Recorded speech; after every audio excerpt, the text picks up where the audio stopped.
बिस्मिल्लाहिर्रहमानिर्रहीम। अस्सलामु अलैकुम स्टूडेंट्स, मैं हूं हाफ़िज़ कुर्दली, आपका मैथ टीचर। स्टूडेंट्स, हमने 9th क्लास मैथमेटिक्स स्टार्ट किया हुआ है। आज हम उसका चैप्टर नंबर 8 जो लॉजिक के बारे में है, इंतहाई अहम चैप्टर है, ये स्टार्ट करेंगे। स्टूडेंट, ये चैप्टर जो था पहले एफएससी पार्ट 1 में शामिल था, नए सिलेबस में अब उसने 9th क्लास में शामिल कर दिया है। स्टूडेंट्स, आपने बिल्कुल परेशान नहीं होना, आपको इंशाअल्लाह अज़ीज़ इंतहाई आसान तरीके के साथ ये चैप्टर जो है वो पढ़ाया जाएगा। स्टूडेंट्स, सबसे पहले आपने मैथ की बुक ले लेनी है, नोटबुक और पेंसिल जो है वो पास रखें। चलते हैं वाइट बोर्ड की तरफ और देखते हैं कि लॉजिक में क्या कहता है।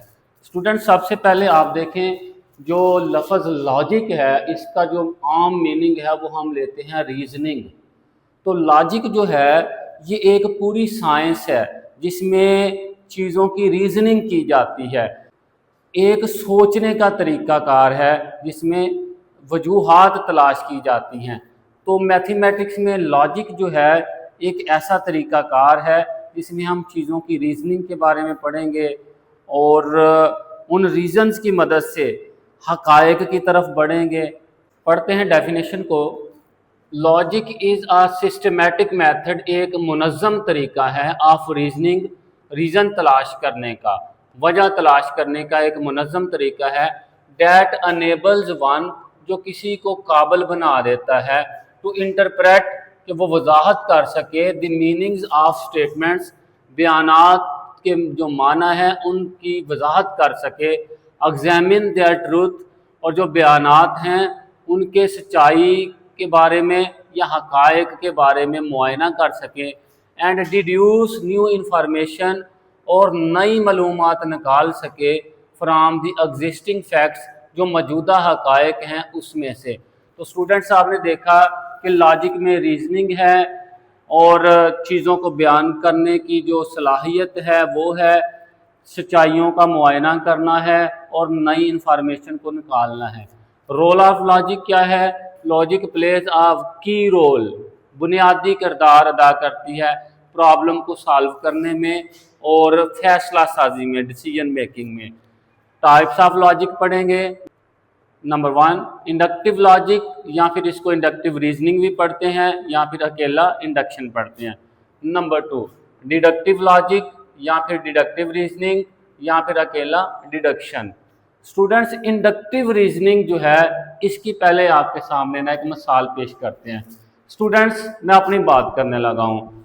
मैं गाड़ी में सफ़र करता हूँ, एक दफ़ा सफ़र करता हूँ तो होता क्या है कि मुझे ना वॉमिटिंग हो जाती है। दूसरी दफ़ा सफ़र करता हूँ मुझे फिर वॉमिटिंग हो जाती है। तीसरी दफ़ा सफ़र करता हूँ मुझे फिर वॉमिटिंग हो जाती है। उसके बाद मैं एक नतीजा निकाल लेता हूँ कि भाई मैंने गाड़ी में सफ़र नहीं करना क्योंकि मुझे वॉमिटिंग होती है। एक और एग्ज़ाम्पल ले लें। कुछ लोग हैं वो मीठा खा लें तो उनके सर दर्द शुरू हो जाता है। किसी आदमी ने मीठी चीज़ खाई, उसके सर दर्द शुरू हो गया। दूसरी बार खाई फिर सर दर्द शुरू हो गया। तीसरी बार खाई फिर सर दर्द शुरू हो गया। तो उसने एक नतीजा निकाला कि भाई मैं मीठा खाऊंगा तो मेरे सर दर्द शुरू हो जाएगा। तो उसके बाद उसने मीठा खाना बंद कर दिया। इसी तरह एक आदमी है, डॉक्टर के पास जाता है, इंजेक्शन लगवाता है, तो इंजेक्शन लगवाते ही ना उसको ना रिएक्शन हो जाता है। फिर दूसरी बार जाता है, इंजेक्शन लगवाता है, फिर रिएक्शन हो जाता है। तीसरी बार जाता है, फिर इंजेक्शन लगवाता है, फिर उसे रिएक्शन हो जाता है। उसके बाद उसने फैसला कर लिया कि भाई मैंने अब डॉक्टर के पास जाके इंजेक्शन नहीं लगवाना क्योंकि मुझे रिएक्शन हो जाता है। अब देखिए, जितनी भी मैंने एग्जांपल्स दी हैं इनमें लिमिटेड इंफॉर्मेशन की बुनियाद पर, लिमिटेड एक्सपीरियंसेस की बुनियाद पर, लिमिटेड इंफॉर्मेशन की बुनियाद पर एक फ़ैसला कर लिया गया। और इस तरह की जो रीजनिंग है, इस तरह की जो फैसला साजी है, उसे हम इंडक्टिव रीजनिंग कहते हैं। चलते हैं वाइट बोर्ड पे डेफिनेशन पढ़ते हैं। टू ड्रा जर्नल कंक्लूजन्स, आम नताइज निकाल लेना, from a limited number of observations और एक्सपीरियंसेस, महदूद तादाद में मुशाहदात और तजर्बात की बुनियाद पर या उनसे। This way of reasoning is called inductive reasoning. इस तरह का जो तरीका है रीजनिंग का उसे हम इंडक्टिव रीजनिंग कहते हैं। एक एग्जांपल आप लिखेंगे।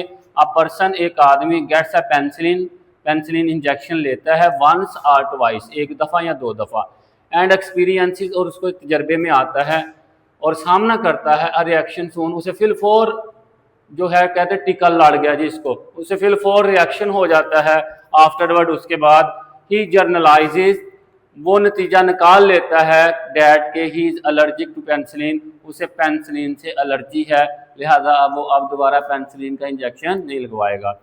अब देखें हमारा जितना भी नॉलेज है रोज़मर्रा लाइफ में, तो हम क्या कहते हैं लिमिटेड सोर्सेज पर, लिमिटेड एक्सपीरियंसेस या लिमिटेड ऑब्जर्वेशन की बुनियाद पे हम नॉलेज हासिल कर रहे होते हैं। तो मैक्सिमम हमारा नॉलेज जो है वो लिमिटेड ऑब्जर्वेशंस या एक्सपीरियंसेस की बुनियाद पर होता है। तो को पूछे कि रोल ऑफ इंडक्टिव रीजनिंग क्या है, तो आपने कहना inductive reasoning is helpful. Inductive reasoning जो है वो मददगार है, मुफीद है, फ़ायदेमंद है इन नेचुरल साइंसेज, नेचर में जो साइंसेज है सारी की सारी, where we must depend upon, जिन साइंसों में हमें इन्हसार करना पड़ता है रिपीटेड एक्सपेरिमेंट्स पे या फिर ऑब्जर्वेशंस पे। एक एमसीक्यूज आपने करना है, greater part of our knowledge, हमारे इल्म का जो ज़्यादातर हिस्सा है is based on induction. Induction का मतलब limited number of observation. Deductive reasoning, definition पढ़ने से पहले थोड़ा सा आइडिया ले लें स्टूडेंट्स। एक छोटा बच्चा जिसे ये नहीं पता कि सूरज मशरक़ से निकलता है और मगरब में गुरूब होता है, एक सुबह उठता है तो वो देखता है कि सूरज जो है वो मशरक़ से निकल रहा है, अगली सुबह फिर उठता है फिर देखता है कि मशरक़ से निकल रहा है, फिर उठता है सुबह अगली सुबह फिर देखता है मशरक़ से निकलता है। तो वो ना एक नतीजा निकाल लेता है कि सूरज मशरक़ से निकलता है। और स्टूडेंट्स हमें तो पहले ही पता है ना कि सूरज मशरक़ से निकलता है, ये एक यूनिवर्सल ट्रूथ है। तो डिडक्टिव रीजनिंग जो है ना, इसमें क्या होता है, जो पहले से तस्लीम शुदा हक़ाइक़ होते हैं, पहले से जो दुरुस्त माने गए हक़ाइक़ होते हैं, उनकी बुनियाद पर फैसला साजी की जाती है। यह है डिडक्टिव रीजनिंग। एक और एग्जांपल ले लें, हम रोज़मर्रा लाइफ में देखते हैं इंसान मर रहे हैं, हर रोज़ कोई ना कोई इंसान पैदा भी हो रहा है और मर भी रहा है। हज़रत आदम अलैहिस्सलाम से लेकर आज तक ये सिलसिला जारी है, कोई आ रहा है और कोई जा रहा है। हम एक एग्जांपल लेते हैं, एक दिन देखते हैं कोई बंदा मरता है, फिर देखते हैं किसी ना किसी का ऐलान हो रहा होता है, फिर देखते हैं किसी ना किसी का ऐलान हो रहा होता है। तो हम क्या फ़ैसला करते हैं, क्योंकि ये जो मरने का है सिलसिला ये हमने तो नहीं ना तय किया, कुरान में लिखा हुआ है कुल्लु मन अलैहा फ़ान, हर चीज़ को फना होना है। तो हम देखते हैं कि इंसान मर रहे हैं, यहाँ से हम एक नतीजा निकाल लेते हैं कि चूँकि हम भी इंसान हैं तो हमें भी एक दिन मर जाना है। मतलब कहने का ये कि जो पहले से तस्लीम शुदा हक़ाइक़ हैं उनको सामने रखते हुए नई चीज़ें निकालना, नई रीजनिंग तलाश करना, यह है डिडक्टिव लॉजिक। चलते हैं वाइट बोर्ड पे डेफिनेशन की तरफ। Deductive reasoning to draw conclusions, नताइज निकालना, from premises believed to be true, पहले से दुरुस्त माने गए हक़ाइक़ की इसकी बुनियाद पर या वहाँ से कंक्लूजन निकालना, ये है डिडक्टिव रीजन। तो ये पहले से मौत पहले से हकीकत थी ना, तो वो पहले से हकीकत थी तो वो हमने निकाला ना नतीजा। This way of reasoning is called deductive reasoning. Example, all man are mortal, हर आदमी को मर जाना है, तो आगे इससे नतीजा क्या निकाला, वी आर मैन, असीमी आदमियां, देयरफॉर वी आल्सो मोर्टल, इस वास्ते सानू भी एक ना एक दिन मर जाना है। आगे चलते हैं, लॉजिक में प्रॉपर दाखिल होते हैं। स्टूडेंट्स स्टेटमेंट क्या होती है लॉजिक के अंदर, देखें आपसे कहा जाए 5 जमा 5 10, आप कहेंगे दुरुस्त है जी। आपसे कहा जाए 5 जमा 6 11, आप कहेंगे गलत। यही है मैं स्टेटमेंट लॉजिक में। लॉजिक में स्टेटमेंट क्या है, एक ऐसा जुमला, ऐसा सेंटेंस जिसके बारे में आप फैसला कर सकें ये दुरुस्त है या फिर गलत है, ये है जी स्टेटमेंट। लेकिन एट द सेम टाइम एक जुमला दुरुस्त और गलत दोनों नहीं हो सकता। आए व्हाइट बोर्ड पे, स्टेटमेंट अ सेंटेंस, एक फिक्रा, और मैथमेटिकल एक्सप्रेशन, यहाँ साबी जुमला, विच में बी ट्रू और फॉल्स, जो दुरुस्त या गलत हो सकता है, बट नॉट बोथ, लेकिन ट्रू और फॉल्स दोनों एक ही टाइम में दोनों नहीं हो सकता, इस कॉल्ड स्टेटमेंट, इसे स्टेटमेंट कहते हैं। अब ये जुमला है एक टाइम में एक ही होगा, 3 जमा 4 बराबर 8, गलत है, एक टाइम में ये गलती है। आगे ये जुमला देखें, ये एक ट्राइंगल है ए बी सी, इसके अंदर एंगल ए है, इसके अंदर एंगल बी है, इसके अंदर एंगल सी है। तीनों एंगल का सम जो है वो हमें पता 180 डिग्री है। तो ये जो जुमला है the sum of measure of interior angles, अंदर वाले एंगल्स की पैमाइश का मजमुआ जो है किसी भी ट्राइंगल का 180 डिग्री होता है। ये जुमला एक टाइम में एक ही चीज़ होगा, वो है true.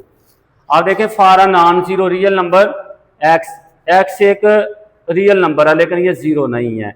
N integer m and n, m और एन इंटीजर हैं, तो कहता है इसके लिए एक रूल है एक्स की power m multiplied by x की पावर एन बराबर है एक्स की पावर एम प्लस एन। क्या मतलब? ये प्रोडक्ट रूल है फॉर सेम बेसिस, हमने चैप्टर नंबर 1 में पढ़ा था। यहाँ भी बेस एक्स है, यहाँ भी बेस एक्स है, बेस को एक बार लिखते हैं क्योंकि दोनों मल्टीप्लाई हो रही हैं, और वो जो पावर्स हैं एम और एन इनको ऐड कर देते हैं। ये product rule for same basis है, ये बिल्कुल दुरुस्त है। स्टूडेंट इसके अलावा स्टेटमेंट में अगर हम बुक में जाए ना तो एग्जाम्पल्स 7 एक की हैं और 9 एक की हैं, वो भी मैं आपको रीड आउट करवाता हूँ। उसकी वजह क्या है कि वो भी आपको अलग से MCQs में पूछी जा सकती हैं। तो खोलें बुक, पेज नंबर 148 है जी। स्टेटमेंट नंबर 1 और 2 मैंने करवा दी है, 1 ये थी और 2 ये है। आगे तीसरा, the circumference of a circle, circle का circumference with radius r is 2 pi r. ये देखें ये सर्कल है ना आपके पास, सर्कल के सेंटर से लेकर सर्कल के ऊपर कोई एक पॉइंट ए है, सेंटर से लेकर ए तक का फासला रेडियस है, तो इस सर्कल की पूरी जो गोलाई है उसे सर्कमफेरेंस कहते हैं, उसका फार्मूला 2 पाई आर होता है। उसने बिल्कुल दुरुस्त कहा है। उसके बाद कहता है क्यू जो है वो सब सेट है आर का। अब देखें आपको पता है जो सेट ऑफ रैशनल नंबर होता है उसे क्यू से डिनोट करते हैं, और set of real number R से, और सेट ऑफ रियल नंबर होता है क्यू यूनियन क्यू डैश, और ये जो क्यू है ये सारा का सारा आर में है, तो हम कह सकते हैं क्यू सब सेट है आर का। बिल्कुल सही कहा उसने। उसके बाद आगे बड़ा इंपॉर्टेंट है 22/7। अगर लिखा जाए 22/7, आपसे पूछा जाए ये रैशनल है या इरेशनल, तो आप फौरन कहेंगे कि भाई हमें डेफिनेशन आती है P/Q फॉर्म में है, लिहाजा ये रैशनल है। तो अगर कोई कहे कि 22/7 जो है ये इरेशनल को बिलोंग नहीं करता, तो सही कहा ना, 22/7 इरेशनल को बिलोंग नहीं करता, भाई ये रैशनल है। ठीक है, तो ये बात उसने दुरुस्त कही है, ये बात उसने दुरुस्त की है, इरेशनल को बिलोंग नहीं करता बल्कि ये रैशनल है। ये बहुत इंपॉर्टेंट MCQs है। द सम ऑफ, आगे the sum of 2 odd integer is an even integer, ये भी दुरुस्त है। ये देखें आपके पास एक ऑड इंटीजर 1 है और एक ऑड इंटीजर 3 है, इनका सम कर लें तो 4, तो ये कौन सा आ गया? Even integer. तो कहा the sum of 2 odd integer is an even integer, सही है। उसके बाद कहता है x² - 5x + 6, कहता है ये 0 के बराबर आते हैं, किस कंडीशन के तहत? x = 2 और x = 3, ये फैक्टराइजेशन करके बिल्कुल यही आता है। उसके बाद कुछ एग्जाम्पल हैं जिसमें फॉल्स स्टेटमेंट दी गई हैं, जैसे पहली है 3 + 4 = 8, तो ये देखें 3 + 4 आपको पता 7 होता है, यहाँ पे 8 दिया, ये फॉल्स स्टेटमेंट है। और z कहता है सबसेट है w का, ये देखें जरा z के बारे में, z होता है 0 +- 1 +-2 +-3 और आगे इसी तरह, और w होता है सेट ऑफ होल नंबर 0 1 2 3, और अगर वो कहता है ना कि w के सारे एलिमेंट z में है, फिर होना था w सब सेट है z का। लेकिन अगर आप देखें w के तो सारे z में है लेकिन z के सारे w में नहीं है, क्यों? -1 -2 -3 w में नहीं है, तो उसने कहा कि z सब सेट है w का, ये बात गलत है। तो गलत की तो बात हो रही है। All isosceles triangle, ISOCELL triangle क्या होती हैं? ऐसी ट्राइंगल जिसकी 2 साइडें बराबर होती हैं। कहता है कि all isosceles triangle are equilateral triangle, भाई ये 2 मुख्तलिफ किस्म की ट्राइंगल हैं, ये नहीं होती ऐसा।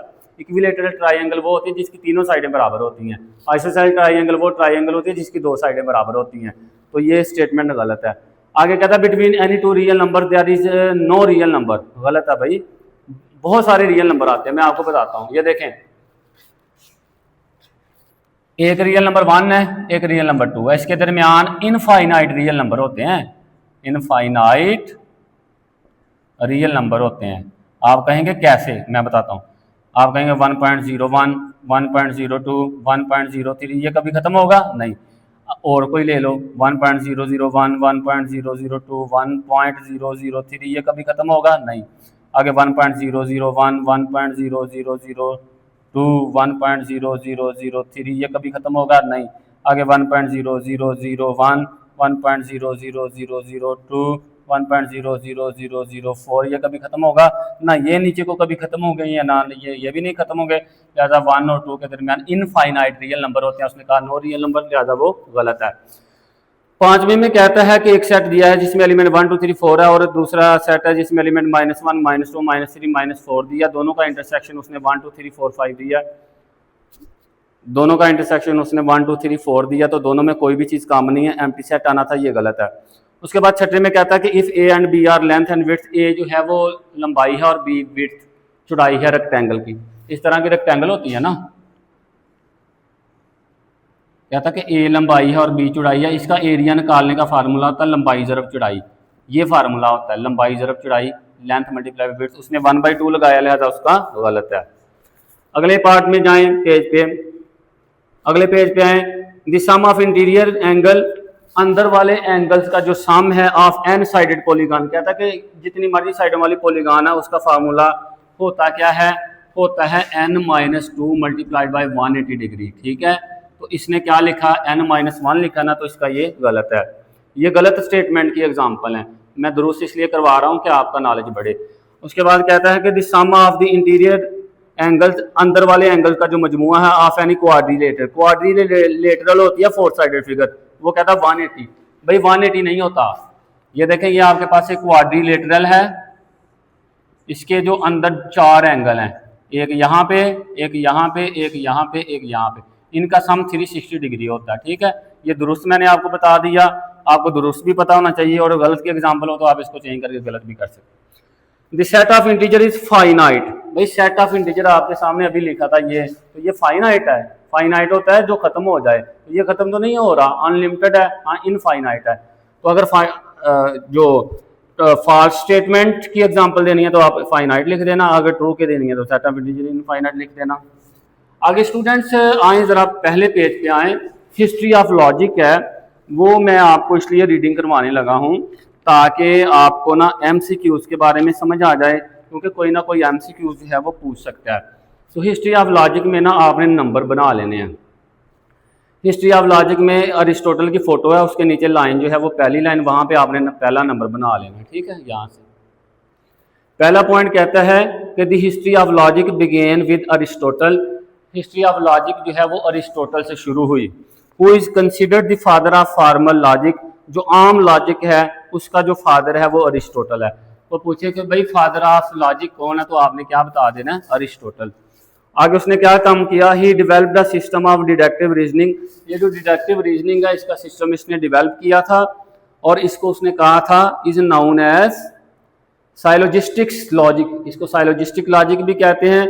विच बिकेम, यही जो था वो बना था फाउंडेशन ऑफ लॉजिक थॉट, जो लॉजिकल थॉट थी उसकी बुनियाद बना। यहाँ तक पार्ट नंबर 1, यहाँ तक पॉइंट नंबर 1। आगे पॉइंट नंबर 2 है द स्टोइक्स फॉरवर्ड, ये स्टोइक के साइंसदान हैं, वो आगे बढ़े, कंट्रीब्यूटिंग, उन्होंने कंट्रीब्यूट किया to propositional logic. Propositional logic statement के बारे में होता है, स्टेटमेंट को प्रोपोजिशन भी कहते हैं। ठीक है, प्रोपोजिशनल लॉजिक के बारे में आगे बढ़े, और फिर क्या हुआ, एंड एक्सप्लोरिंग, एक्सप्लोर क्या चीज़ होती है, किसी ऐसी चीज़ को आप तलाश करके लाते हैं जो पहले जिसका वजूद ना हो, वो होता है एक्सप्लोर। उन्होंने एक्सप्लोर किया किसको, पैराडॉक्सिस। पैराडॉक्सिस स्टेटमेंट होती हैं जी, जो एक टाइम में 2 काम हो सकता है, या ट्रू हो सकती हैं या फॉल्स हो सकती हैं। Such as a liar paradox, एक लायर पैराडॉक्स है। During the medieval period, medieval period एक पीरियड है जनाब, एक दौर है, इसके दौरान स्कॉलर्स, जो स्कॉलर थे बड़े बड़े माहिर, like Peter Abelard and William of Ockham expanded, इन्होंने बढ़ाया अरिस्टोटल वर्क को, अरिस्टोटल के काम को, इंट्रोड्यूसिंग, मुतारफ करवाई theories of semantics and consequences. Semantics की थ्योरी और कॉन्सिक्वेंसेज तो होते हैं नताइज। सिमेंटिक्स क्या होता है स्टूडेंट, ये जो वर्ड मीनिंग नहीं आप लिखते, वर्ड्स के मीनिंग, उर्दू में जाएं या इंग्लिश में जाएं, या फिर इंग्लिश में जो इंग्लिश की फ्रेजेज होते हैं उनके मीनिंग, तो ये वर्ड मीनिंग का जो नॉलेज होता है सिमेंटिक्स कहते हैं। ठीक है, यहाँ तक 2 पॉइंट हो गए। आगे तीसरा point, in the 19th century में लॉजिक जो है वो एडवांस हो गई, थ्रू द वर्क ऑफ, किसके काम के जरिए, जॉर्ज बूल। ये जॉर्ज बूल जो था स्टूडेंट्स ने बुलियन अलजबरा जो है वो मुतारफ़ करवाया था। बुलियन अलजबरा जो है ये फिजिक्स में पढ़ेंगे, जब हम इलेक्ट्रॉनिक्स के चैप्टर पढ़ेंगे ना तो वहाँ पे बुलियन अलजबरा पढ़ेंगे। Who developed Boolean algebra, Boolean algebra जिसने तैयार किया। एंड गॉटलोब फ्रैगे, और गॉटलोब फ्रैगे जो था हु फॉर्मलाइज्ड, जिसने तश्कील दी मॉडर्न प्रेडिकेट लॉजिक, जो जदीद प्रेडिकेट लॉजिक था। प्रेडिकेट लॉजिक जो था ये इसी के बारे में, स्टेटमेंट्स वगैरह के बारे में, ठीक है। प्रेडिकेट होता है ना इंग्लिश में, दो हिस्से होते हैं ना किसी भी जुमले के, एक प्रेडिकेट भी होता है, ठीक है, इसमें वर्ब वगैरह होता है, यानी कि जुमलों के बारे में। Bernard Russell and Alfred North Whitehead, Bernard Russell और अल्फ्रेड नॉर्थ वाइटहेड जो है अटेम्प्टेड, उन्होंने कोशिश की, बल्कि काम कर दिया, टू रिड्यूस मैथमेटिक्स, अपने मैथमेटिक्स को उन्होंने कन्वर्ट कर दिया टू द लॉजिक, लॉजिक में, in their seminal work. Seminal work क्या होता है? ऐसा वर्क जो हैरत अंगेज पर तब्दीली पैदा कर दे, वो है सेमिनल वर्क। तो इन्होंने क्या किया, अल्फ्रेड नॉर्थ वाइटहेड ने और बर्नार्ड रसल ने अपना सारा मैथमेटिक्स जो है वो लॉजिक फॉर्म में कन्वर्ट कर दिया अपनी एक बुक प्रिंसिपिया मैथमेटिका में। आगे part number 4, the 20th century, 20वीं सदी जो है वो इसने देखा सिग्निफिकेंट प्रोग्रेस, नुमाया कामयाबी देखी, किसके साथ, एक साइंसदान था, विद कर्ट गूडल, एक साइंसदान था कर्ट गूडल, उसके साथ, हु इंट्रोड्यूस, जिसने मुतारफ करवाया, हिज इनकम्प्लीटनेस थ्योरम, अपने जो मसाइल थे उसकी अदम मुकम्मल, यानी कि जो नामुकम्मल मसाइल थे उसको उसने एक्सप्लेन किया, और उसके साथ ही रीशेपिंग आवर अंडरस्टैंडिंग, उसने हमारी जो समझ थी, सूझबूझ थी, उसको एक नई shape they the of mathematical logic, mathematical logic के बारे में। स्टूडेंट ये पढ़ाने का मकसद क्या है, आप इसको 2-4 बार रीड आउट करें, अगर कोई MCQ इसके बारे में आ जाता है तो आप उसको ईजीली टैकल कर सकें। स्टूडेंट इंतहाई अहम चीज़, लॉजिकल ऑपरेटर या सिंबल्स, ये 5 सिंबल्स हैं, 1 2 3 4 5, इनको पढ़ना कैसे है, फिर इनकी सिंबॉलिक एक्सप्रेशन कैसे देना है, हाउ टू बी रीड, और इस एक्सप्रेशन को कैसे पढ़ना है। ये जो है ना सिंबल, इसको पढ़ना है नॉट, इसको पढ़ना है एंड, इसको पढ़ना है और, इसको पढ़ना है इम्प्लाइज, इसको पढ़ना है इज इक्विवेलेंट टू, या इज इक्विवेलेंस टू, या इज इक्विवेलेंट टू, दोनों ठीक। आगे इसका सिंबॉलिक एक्सप्रेशन क्या करना है, ये पी एक स्टेटमेंट है, इसका सिंबॉलिक एक्सप्रेशन नॉट पी, इसका क्या होगा, 2 स्टेटमेंट्स होंगी, एक पी और क्यू, ये सिंबॉलिक एक्सप्रेशन, ये 2 के दरमियान होगा, पी और क्यू 2 स्टेटमेंट, इनके दरमियान ये अलामत P are Q, 2 statement P और Q, P implies Q, 2 statement P और क्यू के दरमियान होगा P is equivalence to Q. इसको कैसे पढ़ना है, नॉट पी या फिर निगेशन ऑफ पी, इसको पी एंड क्यू, ये एंड का सिंबल है, इसको पी आर क्यू, इसको पी इम्प्लाइज क्यू। इसको पढ़ना कैसे है, P is equivalent to Q. Students ये आपने सिंबल्स याद रखनी है, सिंबल्स को पढ़ना कैसे है, फिर अगर किसी एक्सप्रेशन के साथ सिंबल लग जाए फिर कैसे पढ़ना है, ये टेबल अच्छी तरह से आपने तैयार करना है। इसके बाद इन सिंबल्स के बारे में ना हम मज़ीद डिटेल पढ़ेंगे, नॉट के बारे में, एंड के बारे में, आर के बारे में, इम्प्लाइज के बारे में और इक्विवेलेंट के बारे में। ये स्टूडेंट्स जो सिंबल्स अभी हमने 5 लिखी थी ना, 1 बाय 1 करके ना उनको एक्सप्लेन करना है, और ये चीज़ें बहुत ही इम्पॉर्टेंट हैं स्टूडेंट्स। जब हम एक्सरसाइज के अंदर जाएंगे तो इन चीज़ों का इस्तेमाल बहुत ज़्यादा होगा, और एग्ज़ाम के अकॉर्डिंग भी ये चीज़ें बहुत ही अहम है। नंबर 1 पे निगेशन ये हम करते हैं, तो निगेशन जो होती है ना स्टूडेंट्स, जैसे मैं आपसे कहूँ कि आप ना नेगेटिव जुमला बनाएं, किसका, मैं स्कूल जाता हूँ, तो आप कहोगे कि इसका नेगेटिव जुमला है मैं स्कूल नहीं जाता हूँ। अगर मैं कहूँ कि हम क्रिकेट नहीं खेलते, इसका उलट क्या है, आप कहेंगे कि हम क्रिकेट खेलते हैं। निगेशन जो है ना, ये सिर्फ एक स्टेटमेंट के बारे में है। अगर एक स्टेटमेंट पॉजिटिव है तो उसको नेगेटिव कर देगी, अगर एक स्टेटमेंट नेगेटिव है तो उसको क्या कर देगी, पॉजिटिव। तो अगर एक स्टेटमेंट ट्रू है तो उसको फॉल्स कर देगी निगेशन, अगर एक स्टेटमेंट फॉल्स है तो उसको क्या कर देगी, ट्रू, यानी कि उलट कर देगी। मतलब आपके पास एक स्टेटमेंट है P, negation of P is denoted as, ये negation और ये P, नॉट P भी पढ़ सकते, negation P। आगे इसका ट्रूथ टेबल लिखते हैं। ट्रूथ टेबल ये आपने याद करना है, बहुत ही आसान है। ये स्टेटमेंट है P और ये उसका उलट। अगर P ट्रू है तो उसका उलट क्या होगा, फॉल्स। अगर स्टेटमेंट फॉल्स है तो उसका उलट क्या होगा, ट्रू। याद रहे कि जब भी निगेशन का हम अमल करेंगे ना, तो आपने ट्रू की निगेशन क्या लिखनी है, फॉल्स, और फॉल्स की निगेशन ट्रू लिखनी है, मुकम्मल हुआ। कंजंक्शन ये एक स्टेटमेंट के बारे में था, ये एक से ज्यादा के बारे में हो सकता है, तो मैं दो के बारे में लिखूंगा। कंजंक्शन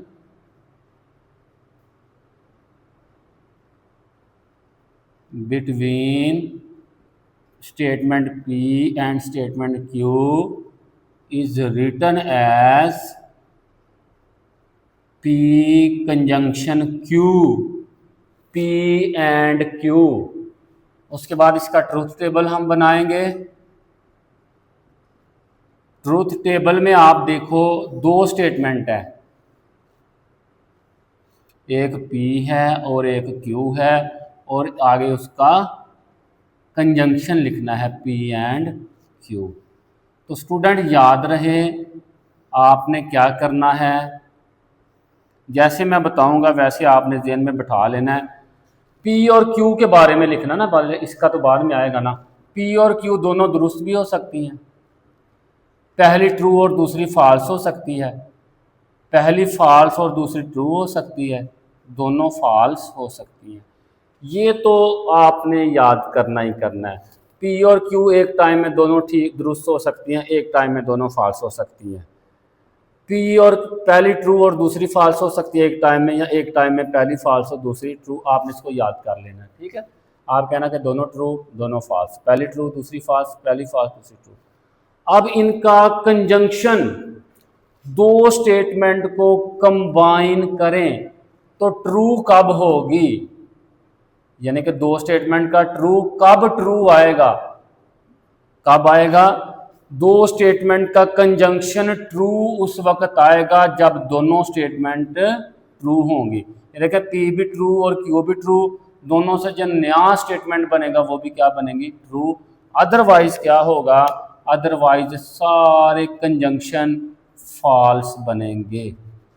एक जुमला यहाँ पे लिखना है आपने, a conjunction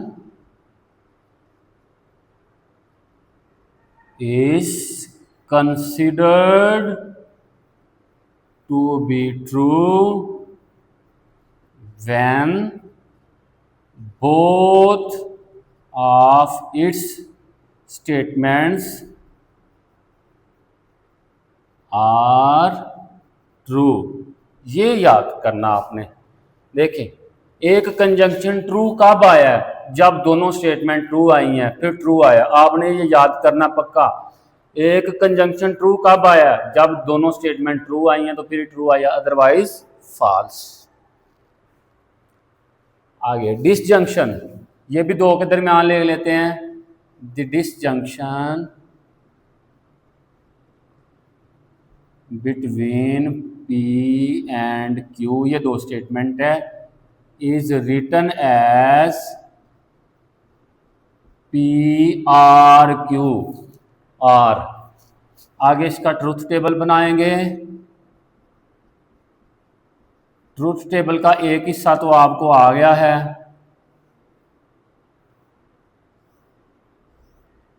P Q P are Q. P और क्यू में पी और क्यू दोनों ट्रू हो सकते हैं या दोनों फॉल्स हो सकते हैं। इस तरह से बनाना, पहला ट्रू हो सकता है, दूसरा फॉल्स हो सकता है, पहला फॉल्स और दूसरा ट्रू हो सकता है। अब देखें, ये मालूम करना हमने, डिसजंक्शन ट्रू कब होगा? जब दोनों ट्रू हों फिर भी ट्रू होगा, जब दोनों स्टेटमेंट में कोई एक ट्रू हो फिर भी ट्रू होगा, और फॉल्स कब होगा? जब दोनों स्टेटमेंट फॉल्स हों तो तब क्या होगा? फॉल्स। एक जुमला, the disjunction is considered to be true. कब ट्रू समझा जाएगा? जब दोनों में से कोई कम से कम एक स्टेटमेंट ट्रू होगी तो ट्रू समझा जाएगा। व्हेन एट लीस्ट कम से कम one of the both statements, दोनों में से कम एक स्टेटमेंट इज ट्रू। एक बात। साथ फॉल्स कब होगी? जब दोनों स्टेटमेंट फॉल्स होगी। इट इज फॉल्स, इट से मुराद डिसजंक्शन है। When both of its statements P और क्यू दोनों आर फॉल्स। ये आपने अच्छी तरह से इसको याद कर लेना है। ट्रू कब होगी?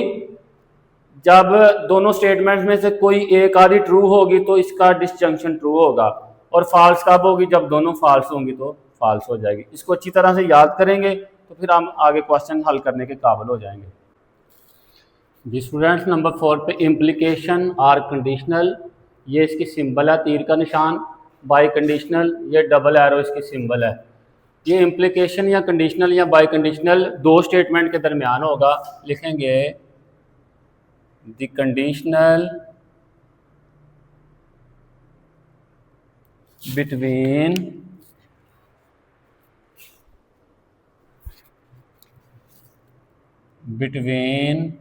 P and Q is written as P implies Q। ये कंडीशनल बन गया है। यहाँ पे P जो है इसे एंटीसीडेंट कहते हैं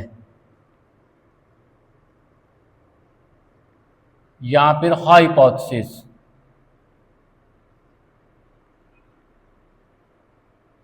आपने बस ये याद रख लेना कि P को एंटीसीडेंट कहते हैं और Q को कॉन्सिक्वेंट कहते हैं या फिर conclusion.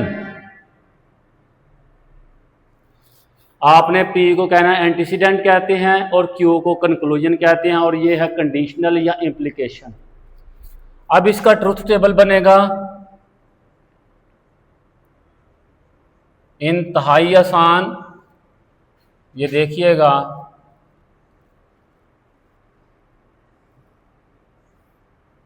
P Q P implies Q, यानी कि ये इम्प्लीकेशन है या कंडीशनल। देखिए,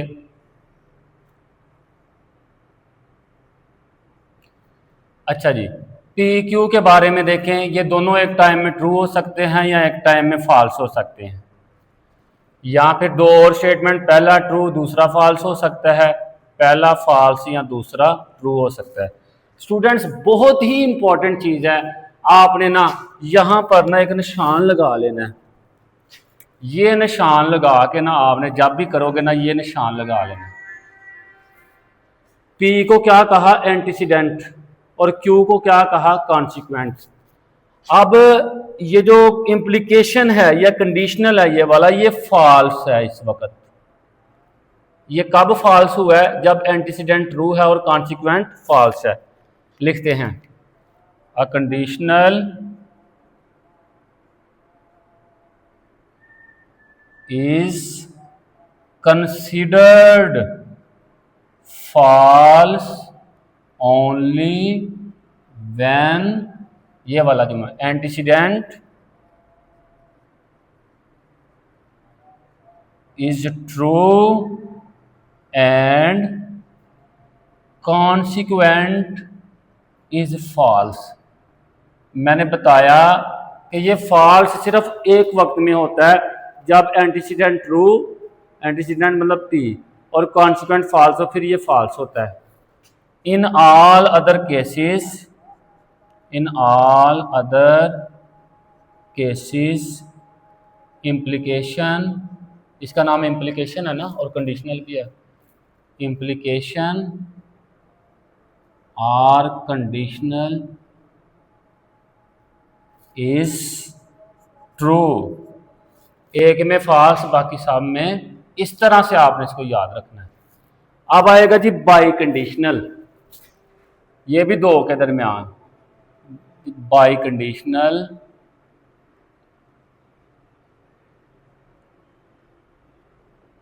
between P and Q is written as,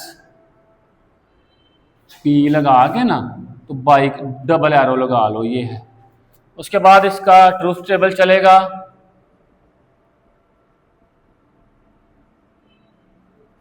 truth table बहुत ही आसान है, ये देखिएगा।